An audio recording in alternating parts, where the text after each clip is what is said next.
आज हम निबंध लिखने जा रहे हैं। तो निबंध कैसे लिखा जाता है, निबंध के कौन कौन से प्रकार होते हैं, इस विषय पर पहले हम बात करते हैं और उसके बाद हम चलते हैं निबंध की ओर। निबंध के लिए मैं आपको एक विषय दूंगी और पहले वो विषय पर हम चर्चा कर लेते हैं, किस प्रकार लिखा जाता है वो डिस्कस कर लेते हैं और उसके बाद हम दूसरा निबंध लिखेंगे, सिमिलर निबंध लिखेंगे उसी की मदद से। तो निबंध के कौन से विषय होते हैं? निबंध के प्रकार होते हैं कि वर्णनात्मक होता है, विचारात्मक होता है, विवरणात्मक होता है या भावात्मक होता है। अलग अलग प्रकार होते हैं निबंध के। मगर कोई भी निबंध लिखने से पहले हमें कौन सी बातों का ध्यान रखना है? तो कोई भी निबंध लिखने से पहले हमें मन में उसकी रूपरेखा बना लेनी चाहिए। या कुछ भी विषय पर हम जब निबंध लिखते हैं तो कम से कम शब्दों में हमें अधिक से अधिक बातें बोलने के लिए आना चाहिए, लिखने के लिए आना चाहिए। मतलब हम हमारी बात कम से कम शब्दों में सामने वाले को किस प्रकार स्पष्ट कर सकते हैं, इसका हमें प्रयत्न करना है। तो जैसे कि हम कोई घटना बताते हैं अपने दोस्तों को, तो घटना छोटी सी होती है मगर हम वो स्पष्ट नहीं कर सकते हैं, तो हम बहुत ज़्यादा शब्दों में उसका वर्णन करते हैं। वैसे नहीं करना है। निबंध में हमें बहुत कम से कम शब्द यूज़ करने हैं। अब निबंध लिखते वक्त हमें किस बातों का ध्यान रखना है? निबंध लिखते वक्त हमें क्रमबद्धता और तारतम्यता होनी चाहिए। अब क्रमबद्धता क्या है? क्रमबद्धता मतलब हमें प्रस्तावना करने की ज़रूरत है। जिस विषय पर हम बात करना चाहते हैं उसके बारे में प्रस्तावना देनी ज़रूरी है। सामने वाले को कुछ पता नहीं होता है, इसलिए हमें शुरुआत से ही उसे बताना चाहिए हम किस विषय पर बोलना चाहते हैं। और पहले परिच्छेद का जो विषय है वो दूसरे परिच्छेद में कंटिन्यू होना चाहिए। उसे तारतम्यता कहते हैं। फिर हमारी भाषा जो होती है वो विषय के अनुरूप होनी चाहिए। किस विषय पर हम निबंध लिख रहे हैं उसी प्रकार हमारी भाषा होनी चाहिए। और जब हम लिखते हैं तो खास करके हमारे लेखन जो होता है वो एकदम शुद्ध होना चाहिए। और विराम चिन्ह बहुत ज़रूरी है। विराम चिन्हों का सही उपयोग करना चाहिए और ख़ास करके काव्य पंक्तियों का अगर हम उपयोग करें या उदाहरणों का हम उपयोग करें तो वो उससे प्रभावशाली बनता है। तो चलते हैं, अब हम निबंध लिखते हैं। अब ये जो निबंध है वर्षा ऋतु, तो वर्षा ऋतु ये सिर्फ आपको एक उदाहरण दिया है मैंने, इस प्रकार लिखा जाता है। अगर यहाँ पर आपको लगते हैं कि शब्द कठिन है तो कोई बात नहीं है, आप आपके शब्दों में ये लिख सकते हैं। एकदम सिंपल शब्दों में, आसान शब्दों में आप आपके वाक्य बनाइए और निबंध लिखिए। तो वर्षा ऋतु, अब इसमें पॉइंट्स क्या है? पॉइंट्स है कि भूमिका क्या है, इसका रोल क्या है, फिर वर्षा का आरंभ कब होता है, फिर दृश्य कैसे होते हैं, इसमें कैसे कैसे सृष्टि में हमें क्या नज़र आता है, क्या बदलाव आते हैं, फिर इससे लाभ क्या होता है, फ़ायदा क्या होता है या नुकसान क्या होता है, और फिर आखिरी में हमें बताना है ऊपर जो भी हमने कुछ लिखा है उसका समापन करना है। तो चलते हैं। हमारे देश में वर्ष में 6 ऋतुएं आती है: हेमंत, शिशिर, वसंत, ग्रीष्म, वर्षा और शरद। यहाँ पर देखो हमने पहले प्रस्तावना की है, क्योंकि हम वर्षा ऋतु पर निबंध लिख रहे हैं इसलिए हमने प्रस्तावना की है कि हमारे देश में वर्ष में 6 ऋतुएं आती है। तो ये प्रस्तावना है। पहले हमने जैसे बताया ना, क्रमबद्धता होनी चाहिए, तो वैसे इसलिए ये प्रस्तावना है। उसके बाद कौन कौन से ऋतु आते हैं वो लिखा है। फिर इनमें से वसंत को यदि ऋतुराज कहा जाता है तो वर्षा को ऋतुओं की रानी माना जाता है। गर्मी में आसमान से बरसती आग से जब भूतल तवे सा जलने लगता है, लू के गर्म थपेड़ों से फूल पौधे वृक्ष लताएं सब झुलस जाते हैं, प्राणी निढाल हो जाते हैं, चारों ओर त्राही त्राही मची होती है, सबकी दृष्टि आकाश की ओर लगी होती है। तब बादलों का घूंघट काढ़े ढोल नगाड़ों के साथ बूंदों की छमछम पायल बजाती वर्षा रानी आती है। तो यहाँ पर हमने लिखा है वर्षा का आरंभ किस प्रकार हुआ है। वर्षा का आरंभ कब होता है, जब उसका वर्णन दिया हुआ है। और उसके बाद हम अगले परिच्छेद में चलते हैं। वर्षा की झड़ी लगते ही संपूर्ण प्राणी जगत प्रसन्नता से झूम उठता है। तो वर्षा आने की बात क्या होता है, ये इस परिच्छेद में हमने लिखा है। किसे किसे खुशी मिलती है, उसका सृष्टि पर क्या असर होता है, पशु पक्षियों पर क्या असर होता है, इसके बारे में लिखा है इस दूसरे परिच्छेद में। पशु पक्षी नर नारी बालक वृद्ध सबका मन मयूर नाच उठता है। इसका मतलब सबको बहुत खुशी मिलती है। प्यासी धरती को शांति और शीतलता मिलती है। धरती को भी प्यास लगती है ना, तो धरती भी चाहती है कि बरसात का इंतज़ार करती है, तो इसलिए धरती को शांति और शीतलता मिलती है। जंगल में मंगल छा जाता है। आकाश में काली घटाओं को देखकर मोर नाच उठते हैं। अब यहाँ पर सब वर्णन दिया हुआ है, इसमें आपको जो चाहिए वो आप लिख सकते हैं।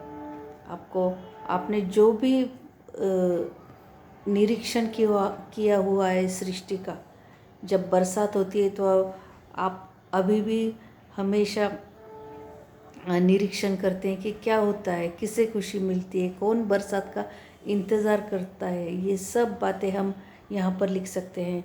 आपने देखा ही है कि कौन कौन बरसात का इंतज़ार करते हैं, किसे बहुत ज़्यादा खुशी होती है, और कौन बरसात के लिए रुका रहता है, कौन रुकता है कि बरसात कब आएगी, बरसात कब आएगी, कौन बरसात पर निर्भर रहता है। ये सब इस परिच्छेद में हम लिख सकते हैं।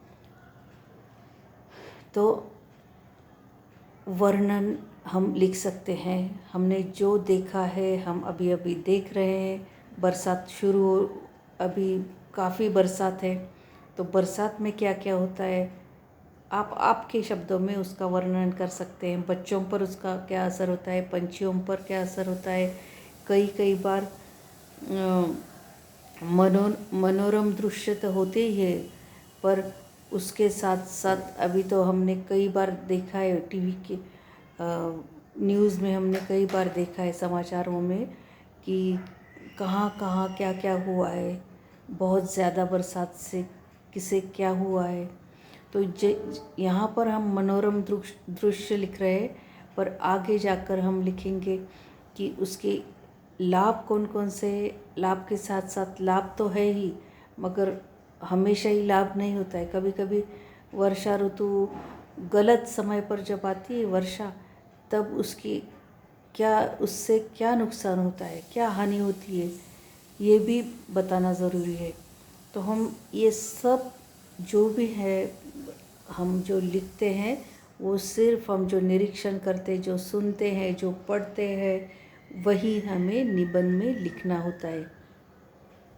तो जब हम निबंध लिखते हैं तो हमारे शब्द और विचार दोनों बहुत उचित होने चाहिए।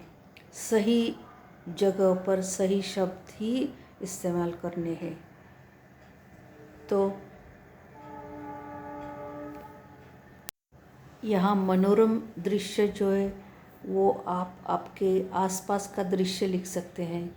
आसपास का आसपास के जो बच्चे हैं आपके, आप जहाँ पर रहते हैं उसके आसपास बरसात में क्या क्या होता है, वर्षा ऋतु से और क्या क्या होता है, पेड़ों पर उसका क्या असर होता है, बगीचा होगा तो बगीचे में क्या फ़र्क दिखता है, पेड़ों में क्या फ़र्क दिखता है, आजू बाजू में आपकी जो सृष्टि है, सृष्टि जो दूर दूर तक नज़र आती है, या इस ऋतु में हम जब हमें छुट्टी मिलती है या हम जा सकते हैं बाहर, तो हम जब बाहर जाते हैं तो हमें क्या नज़ारा नज़र आता है, वो सब हम निबंध में लिख सकते हैं।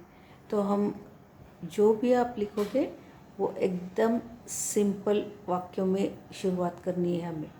कोई ज़रूरी ये नहीं है कि बहुत हमें कठिन कठिन शब्द लिखने हैं या बड़े बड़े वाक्य लिखने हैं, इसकी बिल्कुल भी ज़रूरत नहीं है।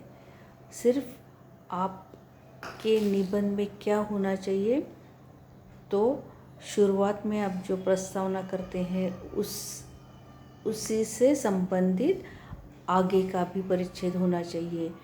वो पैराग्राफ तो होता ही है, पहला पैराग्राफ तो होता ही है जहाँ पर आप प्रस्तावना करते हैं।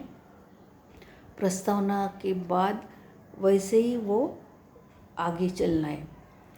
तो वर्षा ऋतु में और क्या क्या होता है, वर्षा ऋतु में नदी, नाले, ताल, तलैया सभी पानी से भर जाते हैं।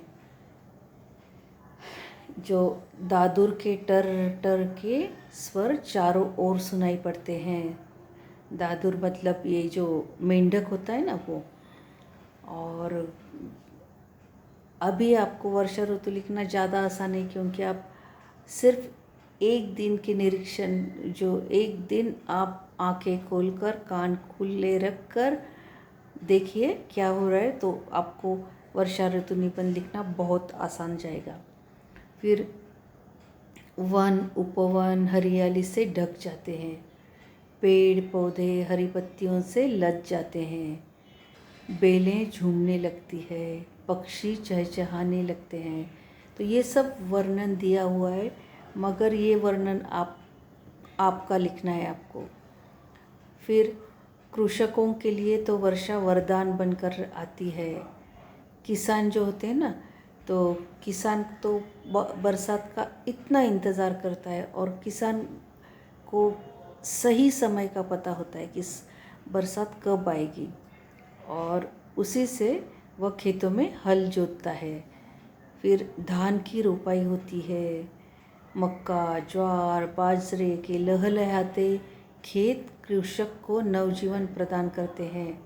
तो उसके बाद जो खेत आते हैं, उसने वर्षा के आने के साथ तीज त्यौहार शुरू हो जाते हैं। अभी जैसे कि आपको पता है कि बरसात के बाद त्यौहार शुरू हो जाते हैं। फिर बागों में झूले पड़ जाते हैं और स्त्रियां मल्हार गाने लगती है। हरियाली तीज पर साज श्रृंगार करके स्त्रियां झूला झूलती है, गीत गाती है। और आम जो है, आम, जामुन, फालसे की बहार आ जाती है। जो फ्रूट्स होते हैं उनकी बहार आ जाती है। और कई बार, मगर अब यहाँ पर हम लिखते हैं अगले परिच्छेद में कि उससे नुकसान क्या होता है। तो कई बार क्या होता है, अत्यधिक वर्षा से नदियों में बाढ़ आ जाती है। जैसे कि अभी आपने देखा है कि कई जगहों पर पूरे गांव के गांव पानी में डूब चुके हैं, उनके घरों में पानी गया है, पूरा इतनी बुरी हालत लोगों की हो गई है, पूरे गांव के गांव पानी के नीचे चले गए हैं।